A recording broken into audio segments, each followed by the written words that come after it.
Mabuhay! Nawalan ng cellphone sila, kaya nandito tayo ngayon para manghingi ng SIM. Papalitan nila yung SIM na nawala. Pero same number. Tinanong ko nga agad kung may bayad ba rin. Nung sinabing libre, for the go sila, Binigyan tayo ng number at hihintayin na lang nating matawag tayo. 3029 yung nasa screen. 3032 yung hawak natin. Masusubok na naman yung pasensya nila, Sa kumuha ho ng cellphone ko. Yung charger ho, nakalimutan ninyo.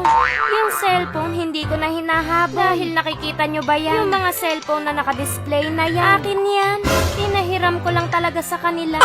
Itong cellphone ko na nahahati sa gitna. Pinapahiram ko lang yan sa mga bata sa amin. Pamato nila sa piko kapag naglalaro. Ari namang isang detiklop na rin. Pinapahiram ko sa mga pulubi sa amin. Ang Facebook at Instagram nila. Meron din ako ditong cellphone na ginagawa kong papel. May pento na pwede mong gamiting pang sulat o pang drawing. Pwede nyo ilagay dito yung mga plano nyo na nauwi sa drawing. May libreng arcade nga pala dito sa SM. Pero bago ka makalaro, kailangan mo munang magpaiyak ng bata.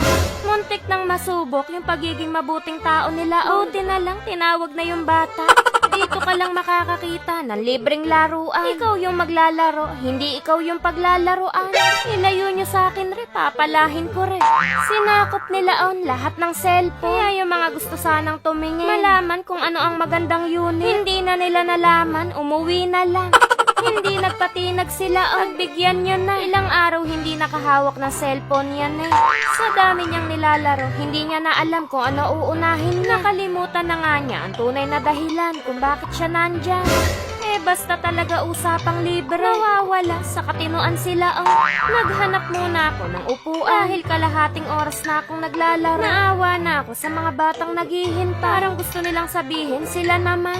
Pero hindi talaga makalis sila, Tumayo na naman.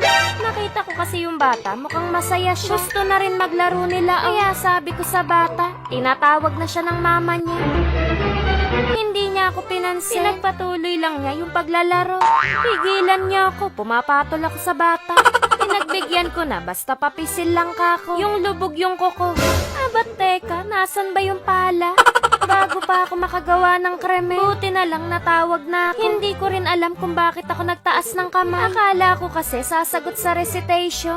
Inayos na nga kagad yung ipinunta natin dito. Hiningi lang sa akin yung requirements. At nagtanong-tanong na mga bagay-bagay. Kahit humat, ayos lang. Kapag naman addition lang ng 1 to 10, kaya pa naman ang utak nila yan. Tinanong nga ako kung bakit ko kailangan ng SIM. Kaya naalala ko na naman yung cellphone ko. Sumalangit nawa ang kaluluwa niya. Kanina umiiyak sila, may papunas-punas pa ng sipon. Pero ngayon tumatawa na. Nasaan ba yung pala? Sandali lang ako naghintay. Nandito na kagad yung kapalit ng SIM card ko. Sobrang bilis lang ng proseso at pwede ko na rin daw gamitin ora mismo. Ade sila kilig na kilig, pati tumbong.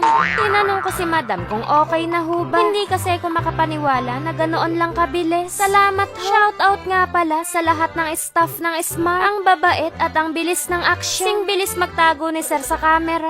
Sa wakas, meron na tayong SIM card mga la. Ang iisipin na lang natin ngayon yung cellphone. Saan sa mapa ng Pilipinas naman tayo kaya makakakuha na? Siguro, manghiram muna tayo ngayon. Ito nga pala yung cellphone na tinatawag kong kakarag-karag noon.